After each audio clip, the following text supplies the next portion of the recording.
So my independent study was People and Processes, Bioethics and the Role of Modern Science. So a little bit of an overview. I also had an independent study last year, and so pretty much I was introduced and I applied for a program, and I've now been working in their research, and I'm going to talk about that a little more later, but pretty much I came into that research with a really specific idea of what a scientist is and what a scientist does. Like that idea of strict lab work, like being in that white coat.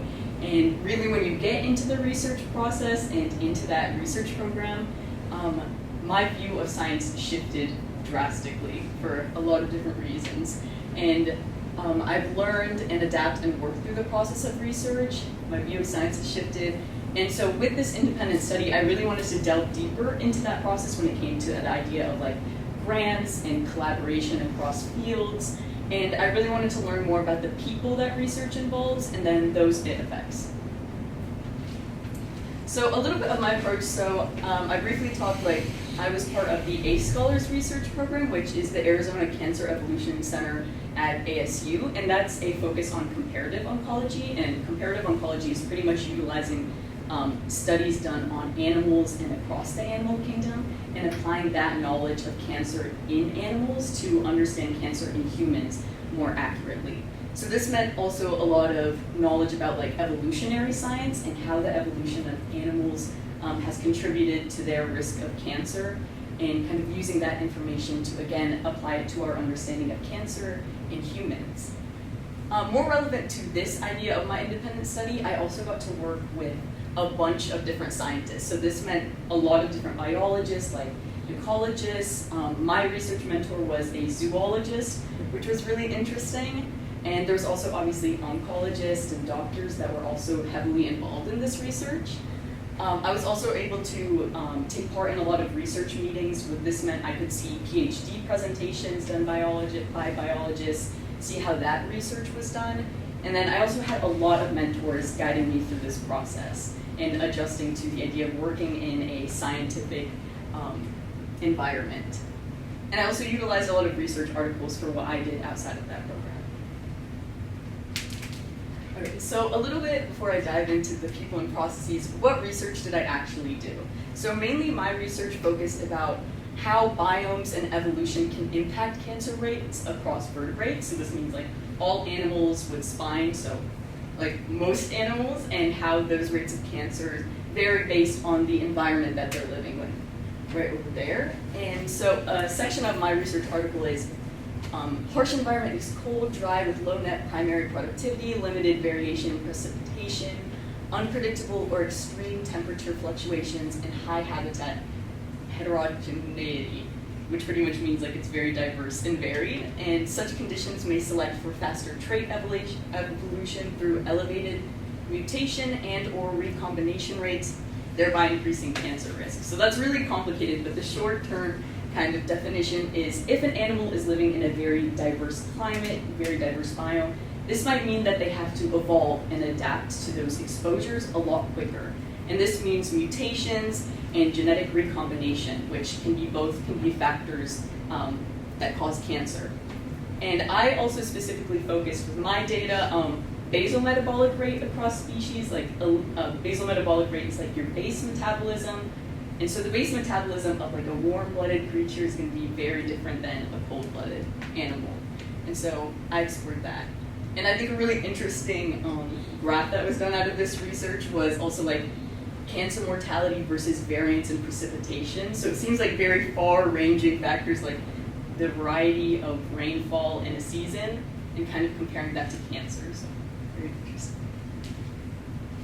So a little bit more of what I did specifically. When I kind of first got introduced, I was tasked with collecting a lot of that data. So this means really going through a bunch of databases. Unfortunately, I couldn't directly work with the animals, but I went through ANAGE, which is a big animal database, and Panthera as well, and a bunch of data from zoologists as well, and I organized and analyzed this data. I did a little bit of coding last semester, and I also used Excel, and then the biggest thing was learning scientific writing as well. I was able to collaborate on a research article using my BMR data, which is in that graph. And it was really interesting because you have to learn how to convey your scientific ideas in a much different format than like a classic research paper in high school. And so kind of shifting that idea of science and how to portray it to people and portray it to the people who are reading those articles and approving them was a big change. So a little bit more about that. Yeah, that's the article. Everyone's given like a specific section. I obviously worked on the basal metabolic rate, which is the data that I worked on. And I really had to learn with the help of my mentor how to format a scientific article, understand that information, and how to convey my ideas with data. And so all of this research kind of led me to this broader idea, which really inspired my independent research, my independent study. And I kind of created this triangle of modern science. So I kind of split up the ideas and who's part of science into like 3 categories. I kind of thought about it as that direct research, which is done with data, and obviously the scientists, and then the public engagement and who it's helping, and then that direct application and how that research is translated into real world benefits and strategies to help the public. And so I also, obviously I did a bit with the research aspect, but I was also able to work a lot in this public engagement. The public engagement in science, I think, is incredibly important because it facilitates trust between scientists, the general public, and it also allows for really effective research to be done. Allowing communication between the general public and scientists allows relevant research that directly can benefit people if they're involved and advocate for themselves in that scientific process. So I did another project with ACE Scholars. It was a public outreach program where we made a simulation that is used at public engagement at events at ASU right now. And it's a simulation of treating a cancerous tumor. So I can't exactly do the simulation because it takes a little while, but pretty much what it is, it's a coded simulation, and right there is the cancerous tumor representative. And pretty much how it works is that it allows people at these simulations to treat these cancerous tumors, to understand cell resistance by using different, I don't think you can read it, but there's like treatment 1, treatment 2, CT scans, and it really allows patients maybe who are going through chemotherapy or going through treatment to understand how an oncologist sees the science in the cancerous tumors and how to treat them, and really gives an idea behind it and an understanding as well. So like you can give a CT scan every 2 months. The simulation is done by months because insurance only covers CT scans once every 2 months, and then you can do different treatments based on the resistance of a cell, because every tumor will have biomarkers on their cell, which allow it to be more receptive to certain treatments than others. So if anyone heard like HER2 before, maybe, that's the biomarker. And then also what happened throughout this research project, and what really has been pushing me and motivating me to continue this idea, is that there's this triangle of modern science, but a lot of times each of these elements aren't as smooth and intertwined as we want them to be.